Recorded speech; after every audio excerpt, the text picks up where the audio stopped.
so that you can make better informed decisions and aren't wasting your money on trash. The cucumber accents the water in such a way that... Hey y'all, what's up? It's Short and Stoned here, but if you're new, you can call me Kelly. I'm a Canada advocate, medical patient, and retired Solventless Foods entrepreneur. And on today's episode, I'm going to be sharing with you how to tell if your rosin is gas or trash. Let's get into it.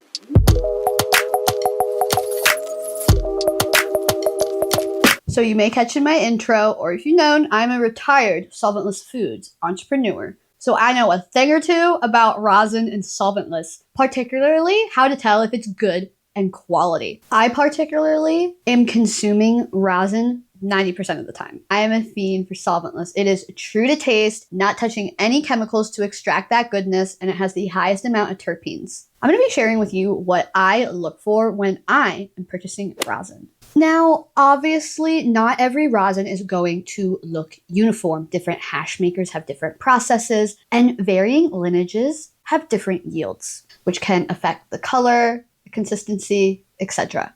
But primarily what I look for is one solid color, no debris, quality packaging, a nice terp layer on top, indicative of a lot of terpenes in the product. It's moist, it's not crumbly, and it's a nice, light, bright color that's not cloudy.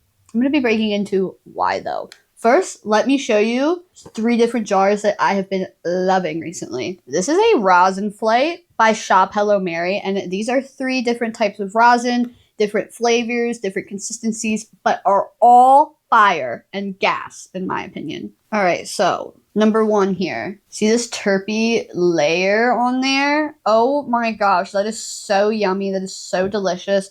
Uniform color. There's not any debris in here. High quality packaging to make sure there's not air, particles, or residual moisture getting trapped in there. Oh, and the smell. The smell is another thing. Because there are the most amount of terpenes, I need to be smelling it to tell if it's made from quality flour going into it. Yummy. So this is a very liquid consistency, but again, I can tell there's plenty of terps in there because of the terp layer on top, that moisture. What actually inspired this video was Chrissy Harles in one of her videos. She got rosin for the first time and didn't know if she should mix that in, didn't know if that layer on top was normal. She was calling it like fat, kind of like how fat separates from food, but it's good. It's a good thing. Don't worry. You don't need to mix it in. Just scoop it from the top and the bottom at the same time to get the same experience. But yeah, the first thing I look for when picking up rosin is the packaging. Is the packaging high quality? Is it keeping the terps in? Is it opaque so UV rays aren't degrading the medicine? Is it tight so moisture isn't getting in and extra air is getting in there? But then the next, before we even get into it, is the smell. Is the smell there? You want a strong, distinct aroma. If it's more hay or green or not distinct, that just tells that the flour that went into it wasn't the best. Let's look at another jar here. Another thing I look for to tell if it is good manufacturing and a good brand as well is there debris in the jars? You know, fuzzies from sweatshirts, little pieces of hair, little dander, dust, or even raw plant material. I like to know that the people making my product care about what they're pushing to me. So I always like to make sure it is clean. Oh, nice. This is a little drier of a consistency. You can see it is a little darker in variance, but it is still moist and has that classic wax texture. And again, texture-wise, oh, I'm looking for something that is waxy, has moisture, isn't falling apart, and stays stuck together and congealed around itself. If I get rosin that is super dried out, the number 1 thing I'm thinking is, wow, this has been sitting on homeboy's shelf for a long time. It's a classic symptom of aging. All right, let's look at one last one. Whoops. Yeah, the number 1 thing I'm looking for is a good terp layer, and if it smells good.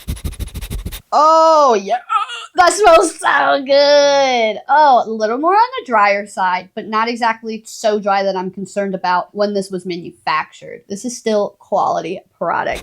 And I love the variants that you can get in between different rosins, but majority of the time, they're looking like one of these three. With so many more companies and brands hopping on the solventless and rosin wavelength, but also I feel is the truest to the plant and honors Mary Jane to her highest potential. It's important to flush out what makes a good versus a bad product. So I hope I was able to help you learn a couple more things here today, and so that you can make better informed decisions and aren't wasting your money on trash. If you're curious about shopping these rosins, head to the pinned comment down below and SNS knocks 10% off at shophellomary.com. They got some California stamp of approval, federally legal rosin. Alright, y'all, thank you so much for being here. If you enjoyed today's video, please make sure to give it a thumbs up and comment down below to keep the conversation going. I'm still a smaller creator, so I can comment back to literally every single one of you, so you should try it out.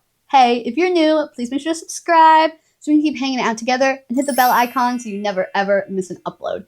If you're curious about my type of content, my previous upload was doing a deep dive on the legal cannabinoid tetrahydrocannabidiol acid, and my next upload will be 1 year review of the Peak Pro. I upload full-length YouTube videos every Thursday through Saturday at 2 p.m. PST, and I upload 6 to 7 times a week on my Instagram, so check out the new page.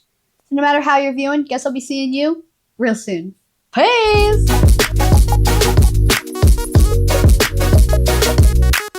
And if you didn't hear it today, I hope you know that I appreciate you. And I'm so glad to be back here creating and talking with y'all. Thank you for all the support. It means the world. Bye!